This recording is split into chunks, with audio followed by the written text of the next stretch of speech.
Todos nós crescemos com o famoso ditado: o importante é competir. E esse ditado nos encorajava a seguir adiante. Até que um dia eu vi um filme clássico do Sylvester Stallone chamado Over the Top, que em português foi traduzido como Falcão, o Campeão dos Campeões. O filme é de 1987 e o roteiro mostra um caminhoneiro, interpretado pelo Stallone, que tem uma relação difícil com seu filho e precisa de um dinheiro para comprar um novo caminhão. Por isso ele se inscreve em um campeonato de braço de ferro. Na parte final do filme, o seu principal rival, que é tipo como um vilão da história, ele dá uma declaração que mexeu com o meu cérebro de criança de 8 anos. Eu achei esse trechinho do filme e vou colocar pra vocês aqui. Solta aí, DJ. Vamos às nossas semifinais. Ser o primeiro é que importa. Não existe o segundo lugar. Ser segundo fede. Então meu cérebro bugou. Eu fiquei em dúvida. Será que o importante é competir, é tentar? Ou o que importa é ganhar? É sobre isso que vamos falar no episódio de hoje. O Okondwa está no ar. Okondwa. Okondwa. Okondwa.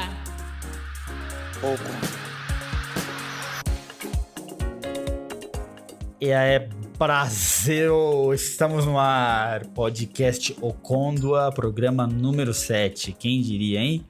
Sejam muito bem-vindos ao nosso podcast de entretenimento social. Se você não faz ideia do que é isso, sugiro voltar aí, escuta o nosso primeiro episódio que você vai entender o objetivo do nosso programa e para onde estamos caminhando.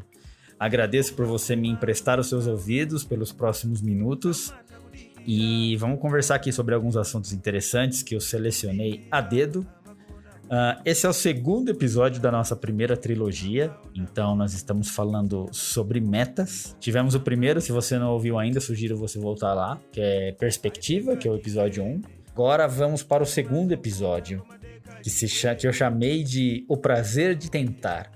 Novamente, como eu sempre digo, os assuntos que eu escolho aqui são assuntos que de alguma maneira impactaram minha vida, que eu tive alguma dificuldade, algum aprendizado, e eu venho compartilhar com vocês aqui. Eu espero que vocês aprendam aí nos próximos minutos e vamos para cima tentar atingir todas as nossas metas, sendo que a principal delas é construir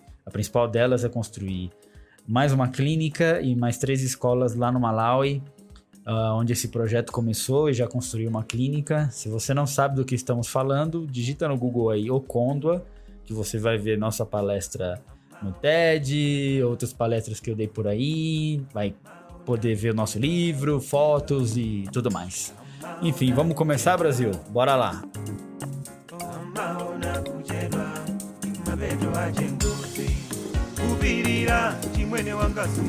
Okondwa.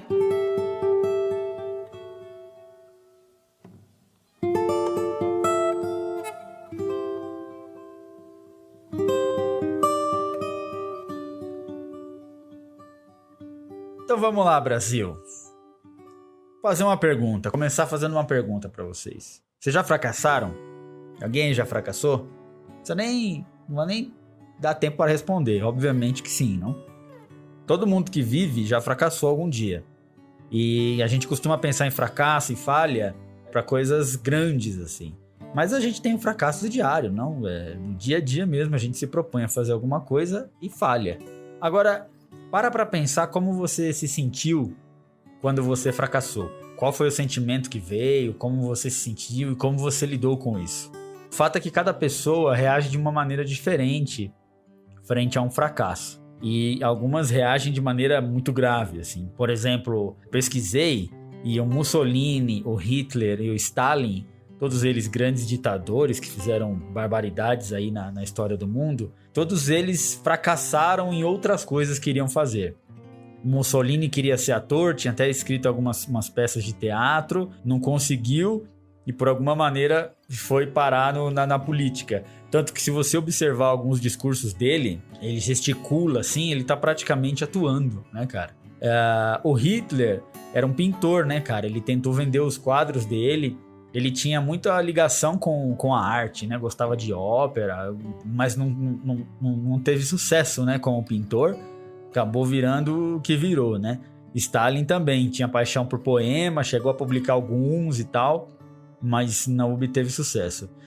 O fato é que esses 3 fracassaram no que se propuseram a fazer em outras áreas da vida e reacionaram de uma maneira péssima, né? Mas nem todos reacionam assim. Mas de alguma maneira ninguém passa ileso frente a um fracasso, assim. Todo mundo recebe um baque, assim. E isso me perseguia muito, assim, por muitos anos, porque eu pensava, além do fracasso, eu pensava muito na reação das pessoas frente ao meu fracasso. Então, assim, puta, eu vou me propor a fazer isso, mas se não der certo e eu fracassar, o que as pessoas vão dizer? Vão me apontar o dedo, vão ficar comentando que eu sou um fracassado, papapá. Mas esse fantasma passou, deixou de me perseguir uma vez que eu vi uma pintura.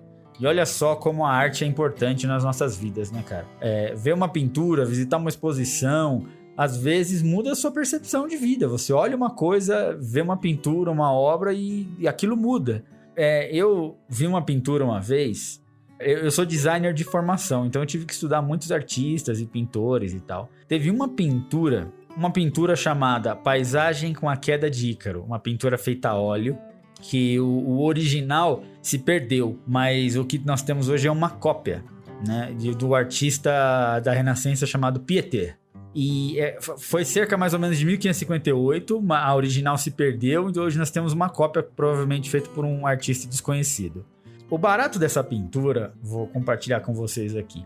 Primeiro assim, Ícaro, vocês sabem, se não, eu vou dar uma passada rápida aqui. Na mitologia grega, o Ícaro era aquele cara que conseguiu voar com asas feitas pelo seu pai, o Dédalo. Então o pai dele pegou umas penas e tal e colou nas costas dele com cera de abelha. E ele conseguiu voar. Mas o único aviso que o pai dele deu, olha, não voa muito perto do sol, porque vai derreter e você vai perder as suas asas. Então isso vira até clichê, né? Todo mundo fala, assim como o Ícaro que voa muito perto do sol, eu sonhei demais, eu fui... Então a metáfora é o seguinte, se você ficar usando muito, você pode se dar mal. Então o Ícaro, desfrutando as suas asas, voou muito perto do sol, o sol derreteu a cera das abelhas e ele caiu no mar e morreu afogado. Então esse quadro representa isso. Só que quando você olha esse quadro, ele tem uma estrutura, eu vou deixar essa pintura no post do nosso blog lá, ocondoa.com.br, entra lá no episódio e você vai ver a pintura. Essa pintura tem o título é Paisagem com a Queda de Ícaro. E tem um lavrador, assim, só que a figura principal do quadro é um lavrador, que ele tá na beira de uma montanha, assim, arando a terra, sabe? E ele tá bem em destaque, aí você fica procurando, assim, onde tá o Ícaro? Aí você olha no cantinho da tela, cara, e você vê só um pé, assim, no mar e algumas penas, meio que no ar e algumas no mar, assim. E aí o que acontece é que essa pintura, ela retrata bem um provérbio italiano que diz assim, e o agricultor continuou a lavrar. Ou seja, o cara tá indiferente ao sofrimento do Ícaro, ou ao fracasso, ou à falha dele. Então, assim, você tem uma obra que representa a queda do Ícaro, ele se afogando, e a figura principal é um lavrador que não tá nem aí, cara. É um lavrador ali na terra, continuando a lavrar sua terra, fazendo a sua coisa, tá em destaque, e o Ícaro tá à direita ali, só um pé e umas peninhas. Puta, cara, essa pintura, quando eu olhei, explodiu minha cabeça, assim, porque o nosso fracasso, quando a gente se propõe a fazer alguma coisa, passa despercebido na vida de outras pessoas. Certamente um ou outro vai notar, vai ver e tal, comentar, mas de um modo geral, tá todo mundo arando a sua terra, vamos dizer assim, sabe? Todo mundo fazendo a sua própria coisa. E aí eu comecei a pensar, a pesquisar sobre isso, e uma das teorias que eu encontrei, que eu acho muito bacana, que é o seguinte: a gente costuma pensar na nossa própria vida como se ela fosse um filme. Pelo menos eu faço isso, não sei se vocês. E às vezes até tem trilha sonora. Você tá andando pela cidade, tá ouvindo uma música, ou tá no ônibus e num carro, e aquilo é a trilha de fundo e você se imagina num filme e tal. E pra você é o ator principal da sua história e do seu filme. Então tudo gira em torno de você e as outras pessoas são coadjuvantes, certo? Eles estão ali para apoiar, como papéis secundários para apoiar a sua história principal de você, que é o ator principal da sua história. Acontece que na cabeça do coadjuvante tá rolando outro filme. E que ele é o personagem principal e você é o coadjuvante, entendeu? Tá cada um focado em suas coisas. Focado na sua história principal, em ser o seu ator principal da sua história. O restante tá ali pra apoiar, coadjuvante. Então, como o Ícaro era tão pequeno em relação àquilo, eu me expandiu a mente. Falei, cara, talvez o fracasso ou a sua falha passe muito despercebido com relação às outras pessoas. E aí eu comecei a desencanar, assim, sabe? Isso foi um primeiro ponto que falei, ok, eu posso fracassar, fazer as minhas coisas e talvez isso passe despercebido pelas pessoas. Isso me libertou e aí eu queria passar essa mensagem para vocês também. A primeira coisa é que nem todo mundo tá se importando muito se você falha ou se você tem resultado ou não. Claro que os seus entes queridos ali, seu companheiro, amigos, parentes podem acompanhar de perto, mas de um modo geral, o grosso da população, o mundo, vamos dizer assim, o mundo não tá nem aí se você falha ou não. É duro de ouvir isso, mas é a verdade. Dito isso, existe uma diferença que eu queria colocar para vocês, que é uma diferença mais de percepção do que é o fracasso e o que é a falha. Existe uma diferença de percepção entre falha e fracasso. Vamos ver o que é. Okondwa.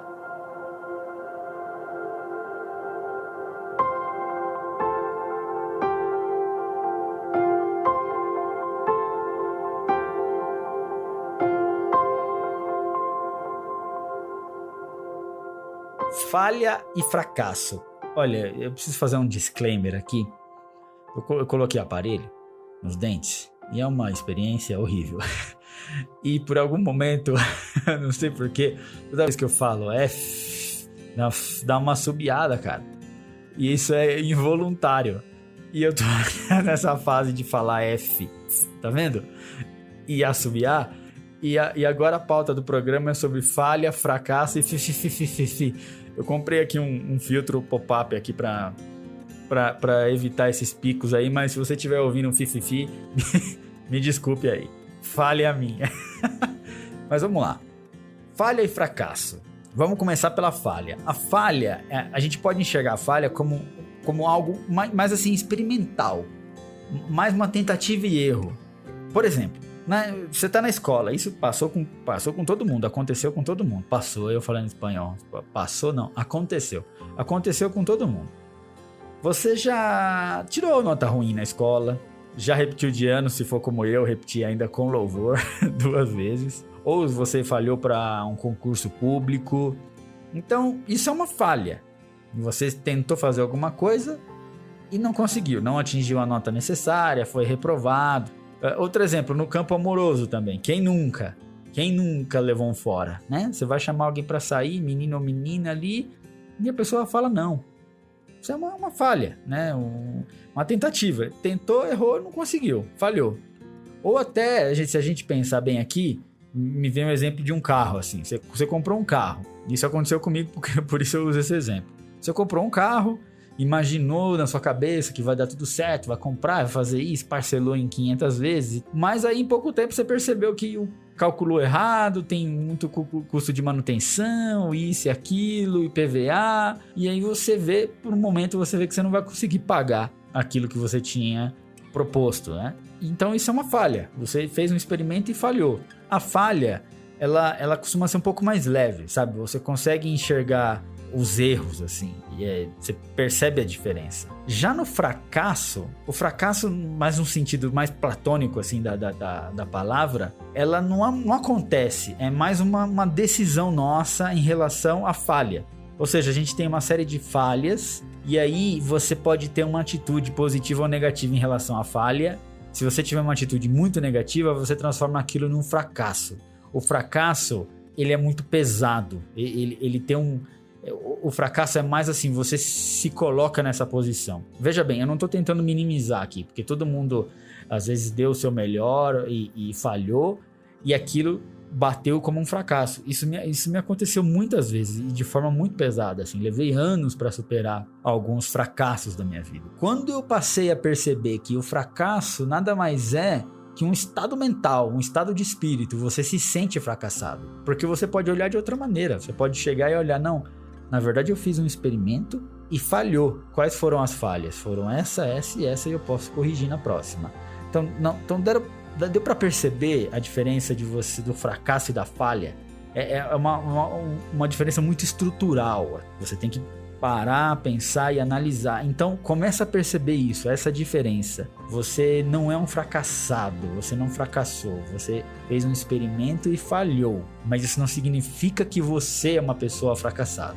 Tem aqui uma série de dicas que eu separei de como você não cair nessa armadilha do fracasso. Quando você estiver numa situação que você se sentir fracassado, tenta mudar a sua percepção. Por exemplo, o fracasso com humor, ele se torna uma simples falha. Se você se propôs a fazer alguma coisa e não saiu da maneira que você imaginava, a primeira coisa que você precisa fazer é não levar a coisa tão a sério, é rir de si mesmo, porque a pessoa que ri de si mesmo, ela é livre. É aquela velha coisa, quando alguém te dá um apelido, o apelido só pega quando você fica puto, né, cara? E aí pegou. Mas se você rir junto e você fala, é isso mesmo, a pessoa acaba a munição dela te atacar. Então quando você ri de você, fala, puta, não deu mesmo, fracassei, fiz merda, a coisa fica muito mais leve. Então você não é mais uma pessoa fracassada, você fez um experimento e falhou. É isso. Então a primeira coisa leva com humor, assim, não se leva tão a sério. Tudo isso que eu tô falando foram coisas que me ajudaram de alguma maneira para ir superando os fracassos que aconteceram na minha vida, né? E eu converti isso em falhas. Outra coisa, cada falha que você tem é um treino para sua mente. Quando você falha, na verdade, você tem que fazer um diagnóstico. Não deu certo, mas por que não deu certo? Depois você começa a enxergar as possibilidades e as soluções que você poderia ter feito. Aí o processo de aprendizado está completo. Aí meio que você fechou o ciclo. Você se propôs a fazer alguma coisa, tentou, falhou, verificou que falhou, aí você sentou e, ok, o que eu fiz de errado, o que eu poderia ter feito? É aí que você aprende. E certamente você não vai falhar de novo nas mesmas coisas. Pensa na falha como um treino para a mente, a academia da mente. Você vai lá e está treinando o seu cérebro, para que quando surge a nova possibilidade, você esteja mais forte, esteja mais pronto, com mais sabedoria. Outra coisa a falha, às vezes, é o ponto de partida para novas soluções que você nem tinha imaginado. Por exemplo, você se propôs a fazer uma coisa e aí não deu certo. Quando você começa a analisar as soluções que não foram previstas, você começa a enxergar um outro caminho, que às vezes não era nem o caminho inicial que você tinha pensado.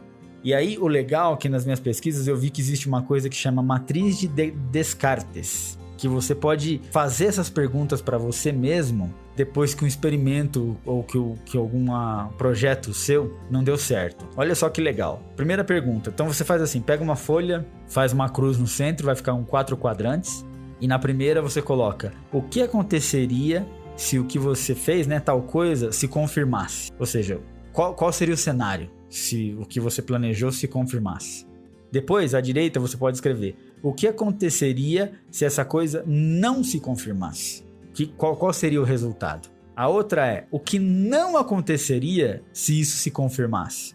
E a outra é o que não aconteceria se isso não se confirmasse. Ou seja, você vai prevendo todos os principais cenários e responde isso. O que aconteceria se essa coisa se confirmasse? O que aconteceria se essa coisa não se confirmasse? O que não aconteceria se isso se confirmasse? E o que não aconteceria se isso não se confirmasse? Com esses cenários respondidos, você começa a perceber novas soluções que não tinham sido previstas no experimento original. Então isso é muito bacana. Isso faz com que o processo de falha seja um grande processo de aprendizado, o que na verdade é. Mas às vezes o sentimento de derrota é tão grande e a gente não percebe isso. Outra coisa é o fracasso. Quando você converte o fracasso em falha, apenas em uma falha, ele te inspira para novas conquistas. Então eu não sei, isso acontece muito, vocês vão perceber, isso acontece muito no campo amoroso, né? É o exemplo mais prático de dar, assim. Você foi lá, chamou aquela menina ou aquele menino pra sair, não sei, tomou um pé na bunda. Cara, essa falha, às vezes, te inspira, te dá energia pra fazer outras coisas. Ou pra melhorar o corpo, pra mudar o visual, para se empenhar mais, para ter mais dinheiro, ou para se empenhar para ter uma pessoa mais bonita, ou para superar, enfim, você fica puto e aquilo te inspira a conseguir novas coisas, né? Tem muitas histórias assim, cara, de pessoas que levaram o pé na bunda e se reinventaram, ou foram demitidas, sabe? A pessoa entregava tudo no trabalho e de repente foi demitida, e aquilo deu tanta energia, abriu tantos novos horizontes, que ela acabou atingindo um sucesso em uma coisa que ela nem imaginava. Isso só foi capaz porque ela falhou. Então a falha é uma parte muito importante do processo. Ela tem que parar de ser vista como o fim da linha, mas na verdade mais como um novo elemento para a sua vida. Porque aí a gente entra no próximo tópico, que é a falha te traz experiência. E isso aí, cara, é o ponto principal, assim. A experiência, ela só acontece de situações que você realmente viveu. Isso eu tenho muito claro na minha vida, assim. Você pode estudar, pós-graduação, pós-doutorado, pós não sei o quê, mas eu tendo a perceber que você só aprende quando você realmente passa por aquilo. Pelo menos pra mim foi assim. A pessoa pode dar o conselho que for, falar o que for, você, entendi e tal, mas o aprendizado mesmo vem quando você vive aquilo. Então, a falha é a maior professora que existe, é o que te dá a maior experiência. E ela não pode ser vista como inimiga, porque se você a ver como a inimiga, você esquece das lições que ela está te trazendo. Por exemplo, cada vez que você falhar em um projeto que você está se propondo a fazer, ou em uma meta, mais especificamente, que é o assunto que a gente está tratando, você faz essas perguntas. O que aconteceu? Descreve o que aconteceu com a sua meta. Por que você não atingiu? Depois você descreve o que eu senti, como eu me senti no processo. Quais foram as sensações que eu relacionei com relação a essa meta. Depois você pode se perguntar quais foram os prós e os contras dessa situação. Ou seja, não atingir a minha meta. Quais são os pontos negativos e quais os pontos positivos, porque tem ponto positivo também na falha. Essa é a grande mensagem. E mais uma pergunta que você pode ser feita é: o que poderia ser feito na próxima vez para eu ter um melhor resultado? É aí que está o ponto, sabe? A chave, assim, a pepita de ouro. Você falhou, você fez essas perguntas e você ganhou sabedoria, você ganhou experiência. Aí você vai de novo e dessa vez você vai se perguntar: o que poderia ser feito na próxima vez para que eu tenha um resultado diferente desse? Ou para que eu tenha um melhor resultado? Esse é fundamental, esse é um dos pontos chaves. Porque se você analisar muito bem isso, você vai perceber que as falhas, elas mudam o seu padrão de comportamento. Olha isso, que coisa tão louca. Tem aquele velho ditado do Einstein, que é um clichê já, né? Loucura é fazer as mesmas coisas e esperar resultados diferentes. Quando você falha em alguma meta sua, em algum projeto, automaticamente você vai ter que mudar o comportamento. Fazendo as mesmas coisas, você viu que não deu. Então você vai ajustar. Então, eu vou parar de fazer isso, eu vou fazer mais aquilo, eu vou me dedicar mais nesse aspecto e menos no outro. E isso muda o seu comportamento em busca de uma nova tentativa para obter os resultados. Então, olha a importância da falha. Ela muda os seus padrões de comportamento. O sucesso já não faz isso, né? Se você for pensar, tem até aquela frase famosa, né? Time que tá ganhando não se mexe. Assim, se você só tá ganhando, só tá atingindo, você não muda. O que faz você mudar são as falhas. E isso é muito importante. Fazendo tudo isso, respondendo essas perguntas, refletindo sobre isso, você vai perceber que você vai começar a mudar a forma como você vê. É o que nós chamamos de autoaceitação. Vamos dar uma olhada.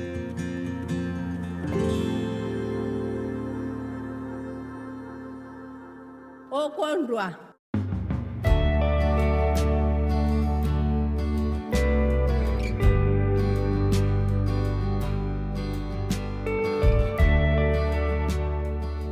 As falhas te ajudam na sua autoaceitação, porque falhar te escancara na sua cara, esfrega na sua cara que você é ser humano, cara, que você é falho, que você tem suas limitações, você não é invencível, você não vai conseguir tudo. Você pode conseguir algumas coisas, mas não vai conseguir tudo. Então, perceba a importância da falha. Olha, começa a ver a falha como uma amiga, e não como uma inimiga, sabe? Eu juro que esses conselhos eu queria ter ouvido de mim mesmo quando eu era mais jovem, assim. Porque a falha tem um peso muito grande. Então, assim, na verdade não, cara. A falha é a sua maior amiga. Então a falha faz te enxergar como um ser humano. Porque você pode... Na vida não existe receita de bolo, sabe? Que, você faz isso e aquilo, vai ter sucesso.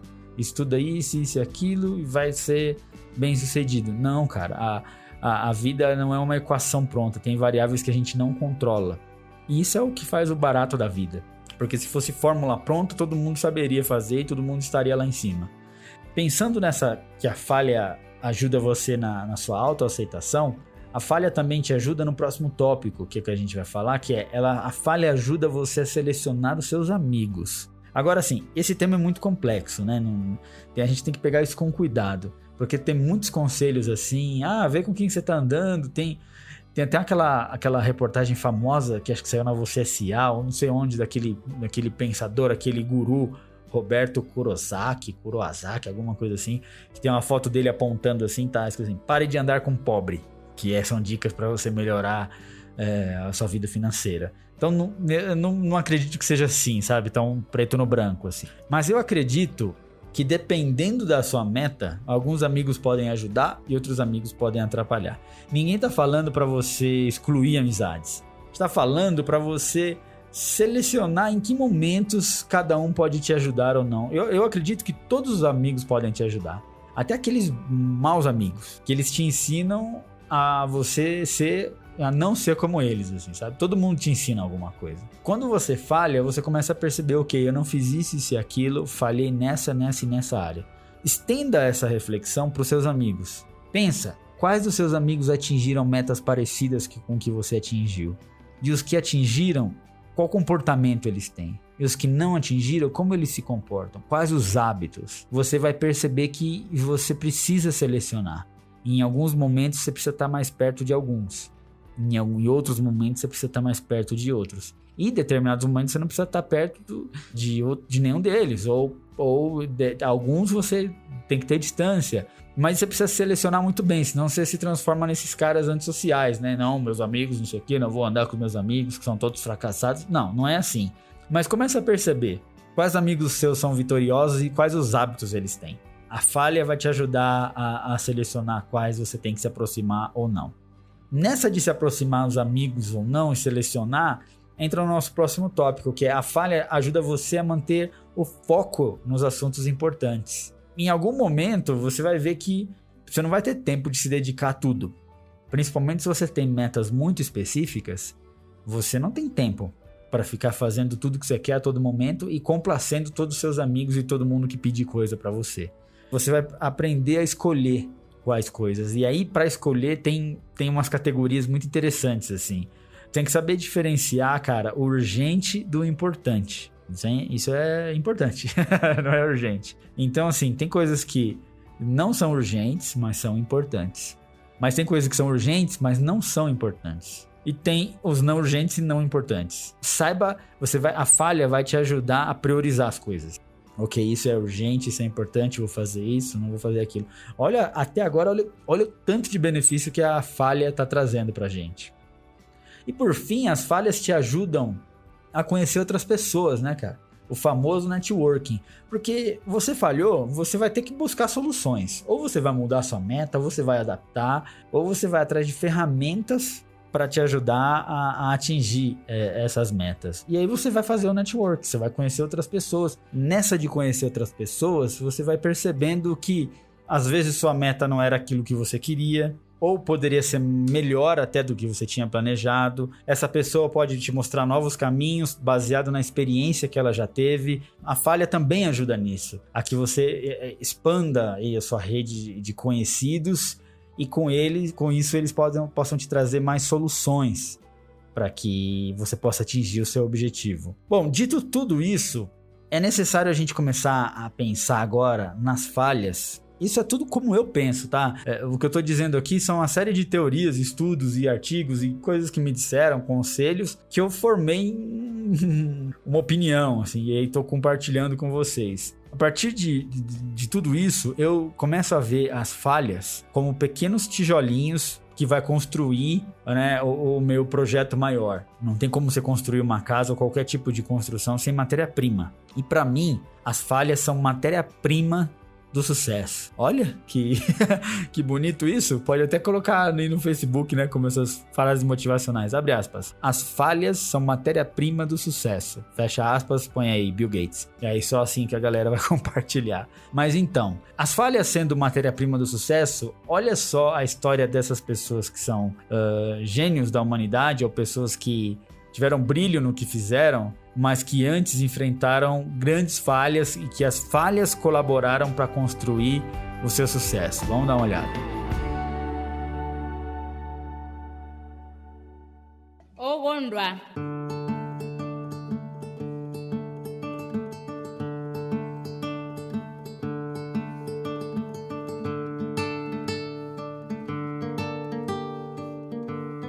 Thomas Edison, né, aquele grande inventor americano, ele falhou tantas vezes antes de inventar a lâmpada elétrica, que tem uma história que um dos seus funcionários, colaboradores, falou para ele assim: como é que você pode suportar tantos fracassos tantas vezes?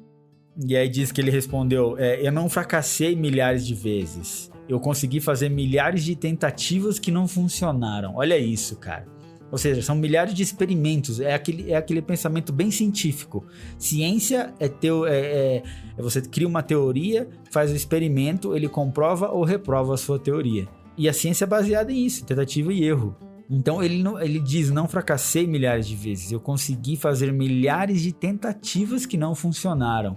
Depois disso, errando tudo isso, cara, o cara virou Thomas Edison, né, cara? Quer dizer, ele já era, né, cara? Ele tornou esse inventor famosíssimo. Então, olha a importância da falha na vida do Thomas Edison. Agora você pega também o Darwin, né, cara? Que, sou fãzão, né, cara? Da teoria da evolução das espécies aí.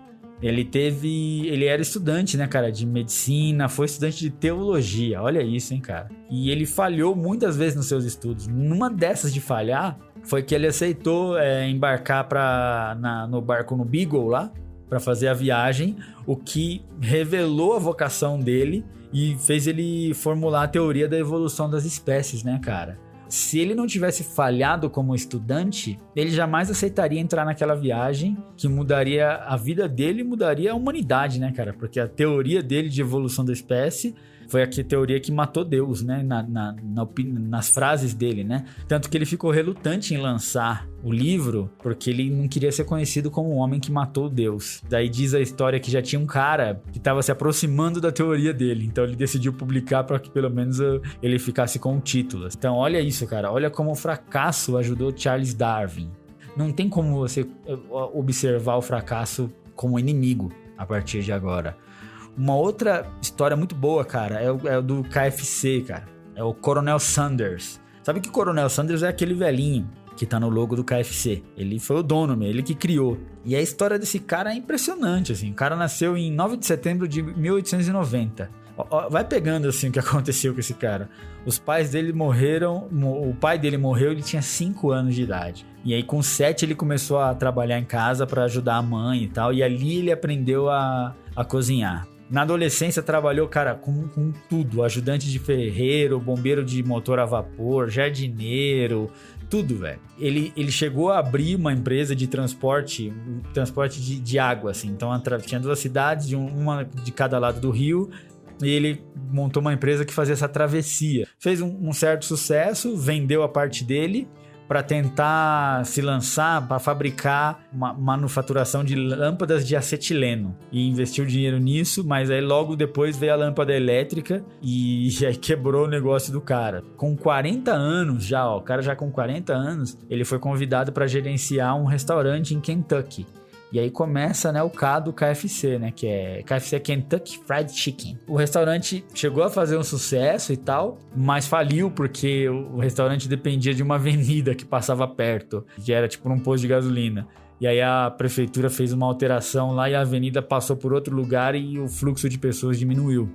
E fracassou o restaurante do cara também. Em 1940 ele já tinha 50 anos, cara.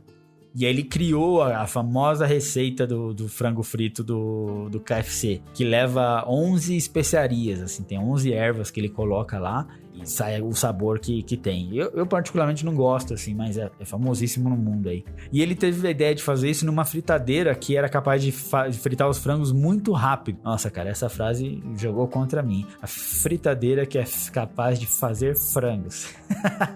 Desculpa aí os ouvidos. E ele meio que patenteou isso. Ele falou, putz, cara, eu tenho aqui um frango que leva 11 ervas, tem um sabor delicioso e é capaz de fazer numa fritadeira que fica rápido.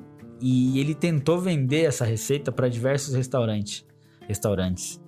Segundo a lista dele, mais de 1.000 restaurantes recusaram a oferta dele. Olha isso, cara. 1.000 restaurantes recusaram a oferta dele de vender o frango. Depois de tudo isso, um restaurante aceitou comprar a receita dele e a fritadeira. E aí ele entrou num conceito simples. Olha, para cada frango desse que vocês venderem, vocês me pagam 4 centavos de dólar, porque a receita era dele.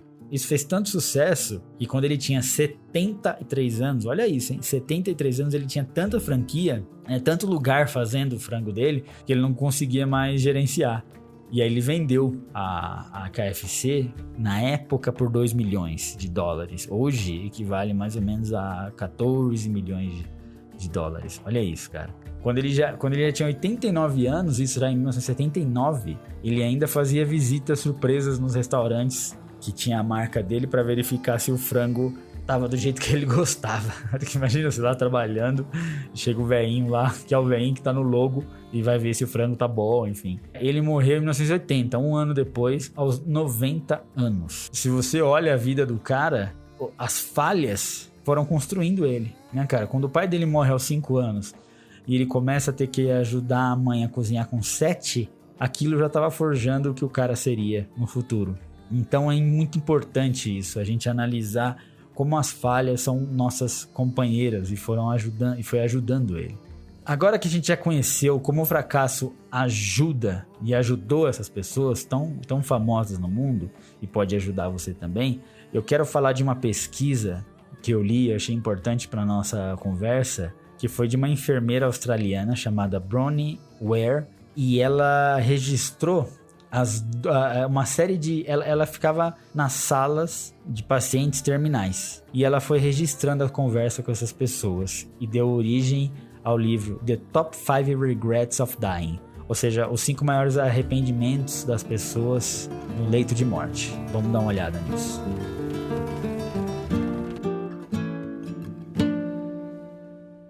Okondwa.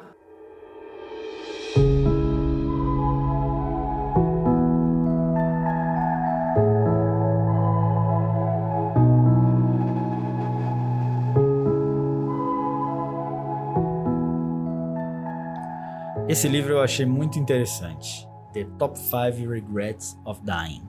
Primeiro ela começou a registrar num blog, mas ficou tão legal que depois ela lançou esse livro. Então ela foi ouvindo essas pessoas que estavam aí nos últimos semanas de vida e foi perguntando quais são os maiores arrependimentos. E ela listou os 5 tops, assim, os 5 que mais as pessoas falavam. Então eu vou compartilhar com vocês aqui.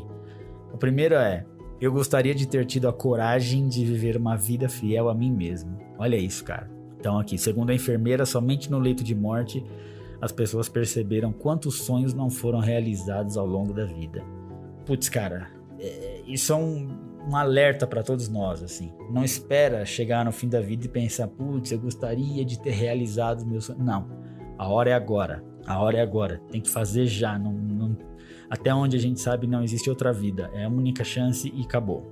Isso nos leva ao segundo ponto, que é: eu queria que eu não tivesse trabalhado tanto. Esse foi o pesar mais comum entre os pacientes do sexo masculino, de acordo com a enfermeira. Eles perderam a juventude de seus filhos e o companheirismo de suas parceiras. Essa de ficar trabalhando igual louco, pelo dinheiro, o que quer que seja, ou trabalhar por trabalhar, a gente já vê também que leva a grandes arrependimentos. Então vale a pena a gente ponderar isso. Cada coisa que eu tô falando aqui, eu peguei pra mim também, assim, sabe? Tipo, como eu poderia aplicar isso na minha vida? A terceira é: eu queria ter tido a coragem de expressar meus sentimentos. Essa é pesada, não? A enfermeira explica que muitas pessoas suprimiram seus sentimentos a fim de manter a paz com os outros. Como resultado, elas adotaram uma existência medíocre e nunca vieram a ser quem elas eram realmente capazes de se tornar. Então, putz, cara, O sentimento tem que ser demonstrado, né, cara? Pedir desculpa, não ficar com rancor e tal. Não deixar de viver o que você tem pra viver na relação sentimental, assim. Isso é muito importante.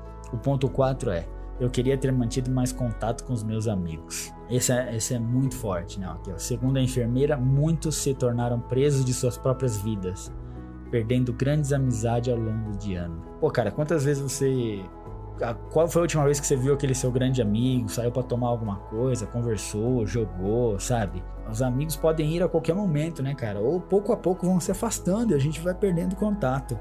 Não deixa chegar nesse momento pra perceber que as amizades são importantes. Vai lá, escreve, manda um WhatsApp, liga e tal. Se faça presente. E a última, que é assim, a número 5, eu queria que eu tivesse me deixado ser mais feliz. Muitos não perceberam até o fim da vida de que a felicidade é uma escolha. Elas haviam ficado presas em velhos padrões e hábitos. Ser feliz é o ponto final, assim, é a meta, né, cara? E aí cada um tem o seu modelo de felicidade. Não vamos esperar chegar até o fim pra gente pensar nisso, de como seria uma vida mais feliz. Pensa agora. A vida mais feliz pode ser agora. Eu tomei a liberdade de acrescentar mais um item aqui. Isso tá fora da pesquisa, tá fora do livro, tá? Mas é uma coisa que eu tenho levado pra minha vida, assim, muito seriamente. Que é o seguinte: eu quero chegar no fim da minha vida e, bom, primeiro vamos supor que eu vou morrer velhinho, com 90, 80, sei lá quantos anos. Eu não quero ter uma lista de coisas que eu gostaria de ter feito. Eu não quero ter assim, putz, eu gostaria de ter feito aquilo, por que eu não fiz isso? E eu tampouco quero ficar imaginando, só contando os sucessos que eu tive, sabe? Pô, eu consegui isso, eu consegui aquilo. Eu acho que o mais importante é uma lista de tentativas. Para pra pensar nisso. Ao invés de você, no seu leito de morte, olhar e pensar, ok, eu atingi esse resultado.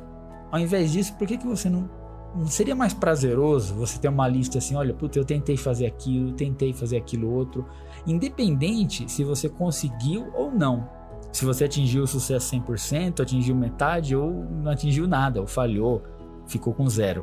Mas eu acho que a lista de tentativas é muito mais representativa do que uma lista curta de conquistas. Imagina a felicidade de você chegar no final da sua vida e ter uma lista de coisas que você tentou. Cara, eu tentei empreender, funcionou ou não funcionou. Aqui eu vou colocar uma lista, mas sem saber o resultado, sabe? Pô, tentei empreender, tentei ter um relacionamento, viajei, abri negócio, fiz tatuagem, fiz o curso tal, tive filhos, não tive filhos. Uma série, fui aprender a tocar um instrumento musical, tentei carreira artística, tentei ser professor, tentei me graduar nisso, não gostei, depois me graduei naquilo, fiz esporte, sabe? Essa lista de coisas. E o resultado, se você atingiu ou não, pra mim tá sendo irrelevante. E não no sentido de que... Aí a gente precisa tomar um cuidado, porque, então é irrelevante você conseguir ou não, então você vai tentar de qualquer jeito. Não é isso. É uma lista de tentativas genuínas. Realmente de verdade. Eu tentei mesmo, eu me entreguei o meu melhor. Se aconteceu ou não, é detalhe, porque é a estrada que faz a felicidade, que nos ensina. Não é o ponto final, não é a chegada. Por exemplo, estou tentando ter um podcast e fazer um programa. Estava na minha lista de metas, que eu vou falar mais no próximo programa, mas eu quero chegar no final da minha vida e não falar assim, sou um dos podcasters mais ouvidos no mundo. Pô, tentei fazer podcast, fiz meus programas de podcast, fui um podcaster, sabe? Isso me dá satisfação. Então, começa a aplicar isso na sua vida. Quais são as tentativas? Para e faz o seguinte, não espera chegar até o fim da vida, que a gente nunca sabe quando é. Para hoje e faz uma lista de tudo que você já tentou. Você já tentou fazer isso? Tentou fazer aquilo? O que você conseguiu, o que você não conseguiu? Isso vai dizer a experiência que você tem, a bagagem que você tem. E esse é o barato da vida. A gente tá aqui para tentar, sabe? Teve se você for pensar em... Já vou começar a viajar aqui. Se você for começar a pensar em termos cósmicos, a probabilidade de você existir num planetinha, em uma galáxia, na infinidade de galáxias, uma poeirinha cósmica, nesse horário, nesse tempo, nessa época de evolução da humanidade, com as ferramentas que você tem, cara, você tem mais a que tentar, sabe? Puta, cara, a existência é agora. Tenta, sai fazendo tudo que você quer fazer. Tenta, e o que eu tô tentando fazer na minha vida agora é o seguinte, segundo os hábitos, né? Você tenta fazer alguma coisa, você faz, aí você tem a recompensa no resultado. Eu tô tentando antecipar essa recompensa, não pro resultado, mas pro processo. Por exemplo, vamos aplicar a esse podcast. Eu decidi fazer um podcast para atingir o maior número de pessoas, conseguir levantar um dinheiro no futuro ou uma audiência para que eu consiga construir uma clínica, escola lá no Malau e ajudar o pessoal que são meus amigos que eu já ajudei no passado.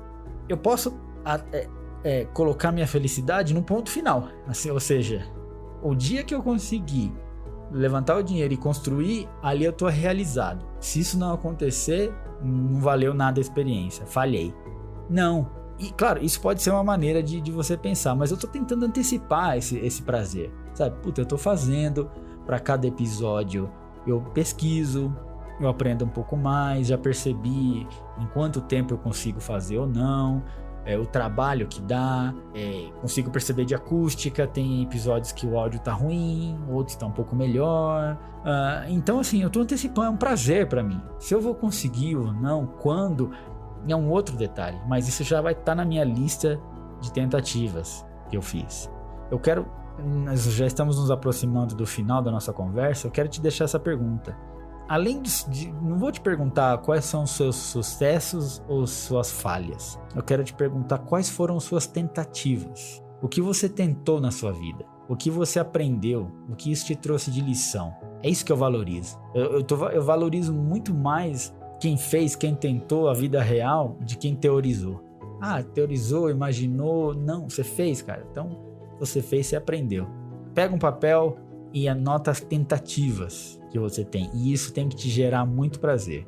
E no próximo episódio a gente vai começar a escrever os próximos projetos que a gente vai tentar, e aí tem um método muito importante para a gente poder atingir as nossas metas, mas isso fica pro próximo episódio.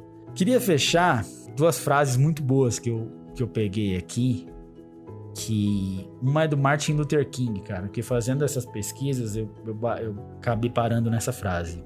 Então, abre aspas para o Martin Luther King. É melhor tentar e falhar que preocupar-se e ver a vida passar. É melhor tentar, ainda que em vão, que sentar-se fazendo nada até o final. Eu prefiro na chuva caminhar que em dias frios em casa me esconder. Prefiro ser feliz embora louco que em conformidade viver. Olha isso, cara. Isso é a síntese do nosso episódio, né, cara? Eu prefiro tentar, prefiro falhar, mas tô fazendo alguma coisa do que ficar me resignando. Maravilhoso. E tem uma outra frase que eu queria falar, que é o seguinte: os fracassos, as falhas, elas podem trazer algumas coisas pra gente. Quando existe uma falha, o resultado disso é você pode se tornar uma pessoa combativa, ou seja, agora eu vou mais pra cima ainda. Você pode se tornar uma pessoa mais sábia, falhei e aprendi com isso. E há falhas que nos tornam disponíveis para outras coisas, né? Ok, cara, você falhou, não era isso, agora vai pra lá. Vai pra lá. Pensa nisso, cara. As falhas são suas maiores amigas. As falhas são suas maiores amigas. E se eu pudesse ver, se a gente pudesse ter uma visão especial, assim, olha eu filosofando, e olhar uma pessoa e enxergar a quantidade de falhas que ela carrega junto com ela. Imagina se a gente pudesse assim, olha as pessoas e elas estão carregando as falhas que elas têm. Se eu visse uma pessoa carregando uma infinidade de coisas assim, de experimentos que ela tentou, de metas, essa é uma pessoa que sabe viver, sabe? Cara, essa pessoa tá aproveitando a vida, tá aberta à falha e sabe muita coisa, e é essa pessoa que eu quero me tornar. E você, tá pronto pra falhar?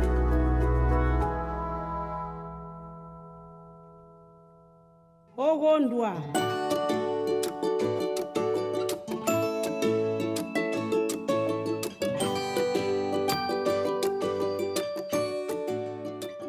Chegou a hora do nosso quadro Encha a Sua Bagagem. Acho que eu repeti o nome desde o programa passado, né? Enchendo a Sua Bagagem.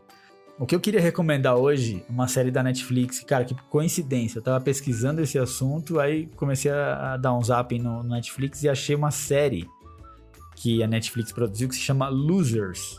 E é muito legal porque são episódios pequenos, são episódios assim, de 25, 30 minutos, que conta a história de grandes atletas ou personalidades que tiveram grandes derrotas. Porque todo mundo, a gente tá numa sociedade que te obriga a vencer. Vence, tem que vencer a qualquer custo. Mas ninguém conta a história das pessoas que perderam. Então, essa série conta a história do boxeador que foi nocauteado, ou da bailarina que recebeu medalha de prata e nunca conseguiu medalha de ouro, o time que foi rebaixado. É muito boa essa série, porque eles mostram o que aconteceu depois da falha. E aí ele mostra que caminhos a pessoa seguiu. Sabe? Então é muito legal, foi uma grande coincidência eu estar pesquisando sobre esse episódio e aparecer essa série. Então eu recomendo que você assiste, vai lá no Netflix, digita Losers e sei lá, tem 10 episódios, eu só vi os 3, 4 primeiros e é muito rápido, são episódios de 20, 30 minutos, então você consegue ver tomando um café, assim, sabe? Não precisa ficar 1 hora lá na frente. E vale muito a pena. Te gera muita energia para você perceber que às vezes a falha é o melhor que poderia ter acontecido na vida das pessoas.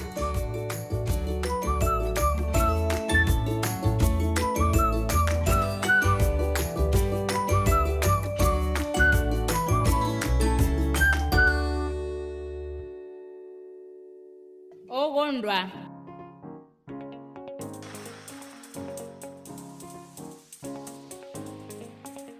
Então é isso, né, Brasil? Ficamos aqui com o final do 2º episódio da nossa trilogia. Estou oficialmente agora devolvendo seus ouvidos. Muito obrigado por me emprestá-los. Espero que vocês tenham aprendido.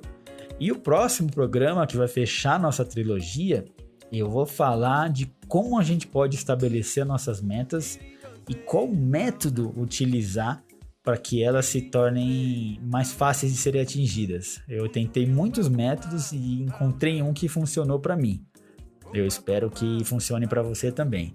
Então fique atento, não deixe de escutar, porque isso vai fechar a nossa trilogia, vai fechar a nossa conversa. E eu quero ouvir de vocês. Se vocês têm histórias de falhas que vocês querem compartilhar, se vocês discordam do que eu falei, se gostaram, detestaram, entre em contato comigo. Vocês podem me achar lá no Instagram, Rafa_D Rodrigues, ou você pode buscar no Instagram do projeto, Okondwa_Felicidade. Pode entrar no site okondwa.com.br, lá vai ter tudo. Esse episódio tá no Spotify, tá no SoundCloud, tá no YouTube, então de qualquer maneira vocês podem me encontrar. Vai no Facebook também, Okondwa Felicidade, ou me busca no Facebook, Rafael Rodrigues. Ou seja, tem diversos canais para que você possa entrar em contato comigo. E se você quer saber como fazer parte do nosso projeto social, como fazer parte, como nos ajudar, nos escreve lá também, contato@okondwa.com.br. Okondwa é OKONDWA. Entre em contato conosco e vamos junto levar educação e saúde para as crianças do Malawi. Eu tenho um projetinho pronto aqui, algumas parcerias já estabelecidas e vou começar a contar essa história nos podcasts, mas por enquanto eu vou me preparando e o storytelling vai ser completo quando a gente começar a nossa viagem para lá e toda a narração vai ser feita aqui, vocês vão nos acompanhar. Ok? Então é isso, Brasil. Muito obrigado e até a semana que vem com o final da nossa trilogia. E não se esqueça, Okondwa é felicidade. Forte abraço, Brasil. Aideka jimwene, dimasukuta kwa madeka jimwene.